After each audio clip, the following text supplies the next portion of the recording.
Temos nestes momentos, cando son as 8:17 minutos, comunicación con Ramón Sarmiento, secretario xeral de Comisións Obreiras de Galicia. Señor Sarmiento, boas tardes. Moi boa tarde. Ben, vostede veñen de reunirse precisamente tanto vostede como o novo presidente da Confederación de Empresarios de Galicia, o resto dos sindicatos, pois coa conselleira de Emprego, nese diálogo social, non? Esa xuntanza de diálogo social na que supoñemos que falarían pois de todo referente ás achegas a ese segundo plan de rescate para persoas traballadoras, tamén microempresas e hostelería, non? Bueno, a reunión tiña ese propósito, avanzar na concreción e definición das axudas a este novo episodio de restriccións á actividade, retomando o plan de axudas e de rescate que se deu en novembro e decembro, incorporando algunha mellora e tamén adaptando pois ao nivel actual de restriccións que incorpora novos colectivos, novas actividades que ten un impacto no conxunto do territorio, non? E que opinión lles merece este segundo plan de rescate? Bueno, nos fixemos unha serie de propostas da necesidade de mellorar a dotación orzamentaria do conxunto das medidas, que hai que facer un maior esforzo orzamentario para dar resposta ás necesidades que teñen especialmente as pequenas empresas, que hai que incorporar tamén o concepto de empresas de entre 10 e 25 traballadores, que igual que por sector de hostelería xa se fixo en novembro e decembro, hai que ter en conta determinadas actividades que se teñen emplazado a paralización total de actividade, a maiores da hostelera.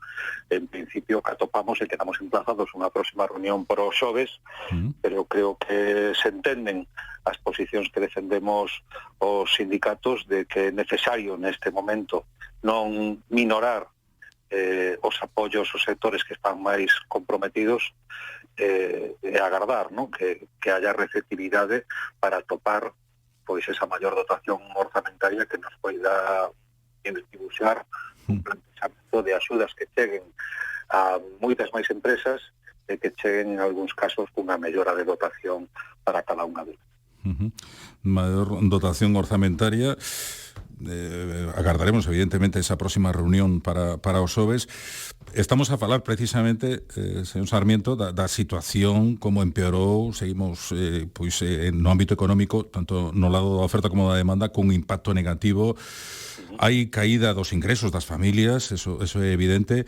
Esa incertidume tamén, non? Que ten consecuencias pois negativas, como decimos, no propio consumo, non, das familias.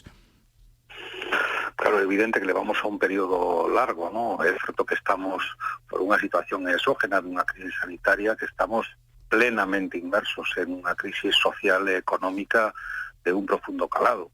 Creo que nos estamos xogando neste momento, en os próximos días, semanas, meses, agardemos que un período máis corto posible e adoptar aquelas decisións que nos permitan que o escenario de extensión do plan de vacunación veña aparellado dun plan de reactivación rápido e áxil da economía, ¿no? Levamos como sociedade feito enormes esforzos, tamén orzamentario, 27.000 millóns de euros se teñen asignado a financiación dos ERTEs ata decembro, 87.000 millóns en créditos e a baisico. Pero creo que non é o momento ni moito menos de afloxar en ese escenario. Creo que temos que continuar a manter os esforzos. Estamos en un momento inédito, onde Europa ten avanzado nun proceso de endeudamento mancomunado, onde o BCE está inxectando recursos e onde estamos en un contexto de tipos de interés baixos. Hai que facer o posible por resistir este proceso para que nos dé as millores opcións a que o proceso de reactivación económica se faga con garantías e que acertemos, non somos da opinión que temos máis posibilidades de acertar en un proceso de diálogo, en un proceso de consenso, acertar na necesidade das reformas que se teñen que facer neste país, das inversións que se teñen que facer neste país. Afortunadamente, é un proceso de reformas e de inversións que vamos a ter un ingente caudal de recursos públicos nos próximos 6 anos que provenen de un cambio de paradigma por parte da Comisión Europea. Non hai que perder de referencia para que son estes esforzos. Estes esforzos son para ter máis empleo, ter emprego de máis calidade, facilitar a cohesión social no noso país, mellorar a prestación dos servicios públicos e cambiar o noso modelo productivo para dar unha resposta eficaz pois aos procesos de transición que estaban aí, o proceso de transición tecnolóxica e o necesario proceso de transición tamén no ámbito ecolóxico. Manter os esforzos, sobre todo para manter a economía, para poder recuperarnos, non? Porque está claro que xa o dixemos moitas veces, se non hai saúde non hai economía, pero para manter viva parte desa economía e para poder recuperarnos, non? Todos hubiéramos desexado, ¿no?, que este primeiro trimestre deste ano estuviéramos en outro contexto. Desgraciadamente, hai unha variable na que non estamos sendo capaces de gestionar e que non sea allea, que é a gestión da crisis sanitaria, na que o noso país está en un contexto extremadamente complexo, como o resto dos países europeos en este momento do mundo. É necesario neste momento que ese plan de vacinación anunciado, que no transcurso deste ano pudiéramos chegar a un contexto de gestión da pandemia distinto, pois que avance. Creo que é necesario, nos dende Comisión Obreiras chamamos a que é imprescindible que se faga unha labor de información e pedagóxica en torno ao plan de vacinación, onde o conxunto de colectivos, de edade, de traballadores teñan un horizonte posible ou previsible de vacinación escandaloso, ¿no?, que ao inicio do plan de vacinación pois se teña vinculado este plan, que o que nos pode sacar de forma máis áxil e rápida deste contexto de crisis sanitaria, pois as noticias estén centradas pois nas anécdotas que están centradas, non? Xente que se cola, xente que parece que non lle tocaba vacinarse neste proceso, pero despois está a situación de non dispoñer de información de cales son a orden de prioridade dos distintos colectivos que se van ter que ir vacinando e cala previsión de caudal de vacunas que pode chegar en que horizonte. Eu creo que o conxunto das galegas e os galegos necesitamos neste momento, nun momento de tanta incertidumbre, de tanto cansancio tamén da xestión da pandemia, poder traballar e vivir o día a día cun horizonte certo ou probable de datas de vacinación. Orde de prioridades, decía usted, con respecto a vacina. Imos saudar, si lle parece, a João Manuel Vieites, presidente da Confederación de Empresarios de Galicia. Hola, que tal? Boas tardes. Hola, boas tardes, como estamos? Pois estamos a falar, creo que hai poucos a falaron vostedes, non? Precisamente con esa reunión que tiveron do diálogo social. A primeira, por certo, señor Sarmiento, que realiza un interlocutor dos empresarios que tantas veces reclamaban vostedes, ¿no?, para artellar ese diálogo social en Galicia. Bueno, viña participando, sempre tuvemos interlocutores da FER, o que creo que, bueno, que foron capaces de artellar e ter unha cualificación así investida non interina, ¿no?, como estamos tendo nestes últimos tempos. Esperemos que sea por moito tempo e que sea para ben, sobre todo. Señor Vieites, estábamos a falar precisamente das necesidades nestes momentos con este empeoramento da situación. Falamos de como pois non temos demanda, temos tamén un impacto negativo sobre a oferta nas empresas. Creo que vostede tamén é dos que solicitou un esforzo por parte das administracións para garantir esas axudas e que cheguen a tempo, non? Pois, efectivamente, eu penso que realmente na situación actual que nos encontramos con tanta incertidumbre e con tanta problemática a sectores moi importantes da nosa economía, pois hai que facer un esforzo inmediato por parte das administracións e intentar que o mesmo dure mentras estamos nesta crisis, ¿no?, de pandemia, ¿no? Efectivamente, hai sectores que están pasándolo moi mal, sobre todo os autónomos, a hostelería, o pequeno comercio, incluso, bueno, de maior medida outros moitos, as microempresas, o sector servizos, etc. Eu creo que hai que inmediatamente aportar o granito de arena entre todos para que a situación poda, por lo menos, equilibrarse en alguma medida, non? Bueno, estamos a falar co señor Sarmiento, co secretario xeral de Comisións Obreiras de Galicia, de como aumentou realmente a desigualdade social neste caso, incluso o déficit público se está a falar de que se vai triplicar, non? Segundo os expertos. Claro, todos nos preguntamos, seguramente os nosos ointes tamén se preguntan como imos a ir desta, non? vai ser complicado. Bueno, eu penso que isto vai ir... Desde o punto de vista económico estou falando, eh? Sí, desde o punto de vista económico, o primeiro e principal é a saúde, efectivamente, sí. E iso, as vacinas, vai ser o máis importante que se poda producir. Eu que teño un coñecemento bastante grande de como está a situación con isto, realmente isto vai para longo, non? Según estamos a ver, non? Non se ha tido as previsións oportunas para ter o número de vacinas para poder actuar ante a población e poder inmediatamente equilibrar a situación que temos hoxe en día, e iso vai levar a unha situación económica moi grave, non? A desaceleración, eso está cantado, o tema do desemprego pois vai camiño tamén de unha maneira importante, e o importante agora é intentar manter o que podamos para intentar fortalecer o que é a situación actual económica, non?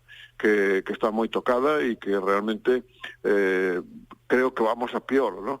Nos próximos meses, ¿no? E iso realmente hai que por as medidas por parte das administracións públicas adecuadas para intentar equilibrar a situación, porque senón a situación vai ser moi grave, Este diagnóstico, señor Sarmento, non sei se coincide en Galicia, ademais da crise de sectores pois como o turismo, a hostelería ou o comercio, digamos, máis golpeados directamente pola pandemia, pois hai sectores que xa veñen de atrás, sectores da industria, non? Estamos a escoitar estes días, empresas como Gamesa, Endesa ou Alcoa, que están pendentes de solución. Sí, efectivamente, aquí nos coincide, especialmente en algunha rexión do noso país, pois unha situación no ámbito industrial extremadamente complexa, ¿no? Que, dende logo, nós temos que decir que hai algunha das situacións que probablemente se derán no tempo, algunha ten o seu origen antes desta crisis sanitaria, pero o certo é que agora, na nosa opinión, deberá de haber hai máis instrumentos porque hai máis recursos públicos e como entendemos que parte desas actividades que teñen comprometida a súa continuidade en Galicia deben formar parte dese proxecto de reindustrialización. Estamos falando da produción de aluminio, estamos falando da produción de componentes para o sector eólico para facilitar a transición enerxética, e nos parece moi cuestionable que neste momento, especialmente nestes sectores, que entendemos que ese proceso de transición non deberán verse enfrontados que estén tendo, non? Quizás neste país, tamén na nosa comunidade, tantos anos de ausencia de política industrial nos está costando como sociedade ser capaz de definir un proceso de reindustrialización, de política industrial e de intervención pública, máis alá de un reparto de efectos regadera de subvencións ao conxunto de sectores. Estamos emplazados, porque aparte os proxectos que se van a financiar con fondos europeos teñen precisamente ese ingrediente, ¿no? De financiar proxectos concretos, de por en marcha novas iniciativas de reindustrializar, que na nosa opinión moitas delas, das que ten oportunidades Galicia, pois están a día de hoxe no entorno de sectores que se presencian na nosa comunidade. Están pendentes moitas reformas, falaba vostede da transición enerxética, da digitalización, desa sostibilidade medioambiental. Vostedes, falando de reformas, querían en un principio que se subira de novo o salario mínimo interprofesional, non? Da derrogación da reforma laboral, que siguen dicindo que é necesario derrogala, sí ou non? Sí, a ver, cando falamos de que ten que haber neste proceso, que estamos emplazados a definir un proceso de reformas e un proceso de inversión, como intentei decir ao principio, tamén temos que asumir como sociedade, estamos emplazados a unha nova forma de gestionar unha crisis económica. Si o proceso que temos por diante, no medio plazo, cando rematen o colchón dos ERTES, onde haya que empezar a devolver os créditos ICO e os avais, e vamos a seguir todavía nun contexto de mobilidade internacional comprometido que vai impactar no noso sector turístico, é imprescindible que apostemos por unha xestión de reformas tamén distinto. Non podemos gestionar a reactivación económica cas reformas que impulsaron un proceso de devaluación salarial no noso país, nunha caracterización de gestión das crisis económicas en Europa radicalmente distinto á actual. Vamos a ter máis dependencia de robustecer a nosa demanda interna, porque vamos a ter que cubrir un baleiro no que o noso país non vai ser receptor de 80 millóns de turistas probablemente nun longo período de tempo.